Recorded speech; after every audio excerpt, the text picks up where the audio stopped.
That's the one he was looking for. 2015 সালে অভিষেকের পর প্রায় 9 বছরে লিটন কুমার দাস 78টি আন্তর্জাতিক টি-20 খেলে ফেলেছেন, যা তামিম ইকবালের সমান। তামিম 2007 সাল থেকে 2020 সালের মধ্যে 13 বছরে খেলেছিলেন 78টি টি-20।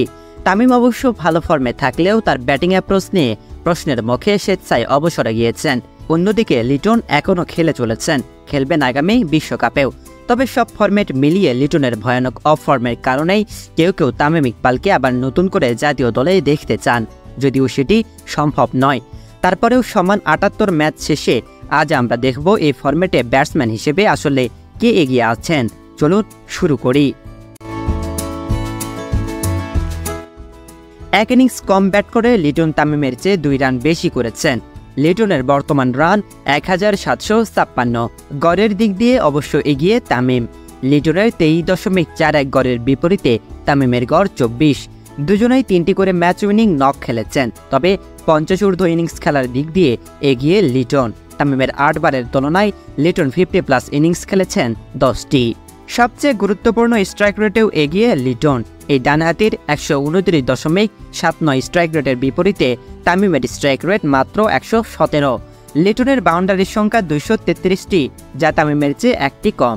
এই ছোট্ট পরিসংখ্যানটি প্রমাণ করে তামিম ছিলেন অতিমাত্রায় বাউন্ডারি নির্ভর, কিন্তু লিটন বাউন্ডারির পাশাপাশি প্রচুর দৌড়ে রান করেছেন। আর এখানেই ওভারঅল ক্যারিয়ার বিচার করলে তামিমের চেয়ে লিটনকে এগিয়ে রাখতেই হচ্ছে।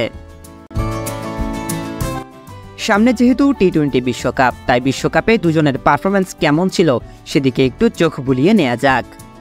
এর আগে একটি কথা না বললেই নয়, লিটনের ওভারঅল স্ট্রাইক রেটটা বর্তমান সময়ের সাথে এক্সপেক্টেবল হলেও মোট রানের দিক দিয়ে দুজনের ক্যারিয়ারই আধুনিক ক্রিকেটের সাথে খুবই বেমানান।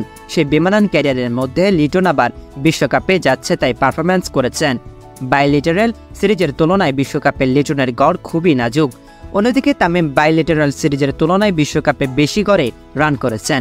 23 ম্যাচে তামিমের 24.48 গড়ের তুলনায় 13 ম্যাচে লিটনের গড় মাত্র 20। স্ট্রাইক রেটেও আবার লিটন পিছিয়ে।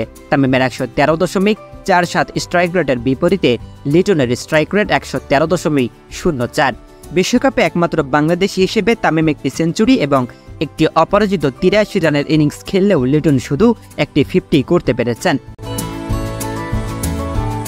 সব মিলে টি-20 ক্রিকেটের সেই সূচনা লগ্ন থেকে খেলে আসছেন তামিম। শুরুর দিকে এতটা ব্যাটিং সহায়ক উইকেট ছিল না, তাছাড়া বাংলাদেশের অবস্থাও এখনকার মতো এতটাও ভালো ছিল না, তাই তামিমও খেলেছেন চাপের মধ্যে। যদিও সব মিলে একজন কিংবদন্তি হিসেবে তামিমের থেকে আউট অব দ্য বক্স কিছু করে দেখানোর প্রত্যাশা ছিল সবার, কিন্তু তামিম মোটা দাগে ব্যর্থ হয়েছেন। অন্যদিকে দারুণ প্রতিভা নিয়ে এসেছিলেন লিটন। তামিমের চেয়ে তুলনামূলক ভালো উইকেট আর ভালো টিম পেয়েছিলেন, সুযোগ ছিল বিশ্বসেরাদের কাতারে নাম লেখানোর, কিন্তু তিনিও তামিমের মতো প্রত্যাশার ছিটে ফোটাও মেটাতে পারেননি। বরং আন্তর্জাতিক ক্রিকেটে 10 বছর পার করার পরেও লিটন খেলছেন স্রেফ টিকে থাকার জন্য। সো ভিউয়ার্স, দুজনের মধ্যে স্ট্রাইক রেট ছাড়া পার্থক্য খুবই কম। তারপরেও আপনার কাছে সব মিলিয়ে কাকে বেটার প্লেয়ার মনে হয় জানিয়ে দিন কমেন্ট করে।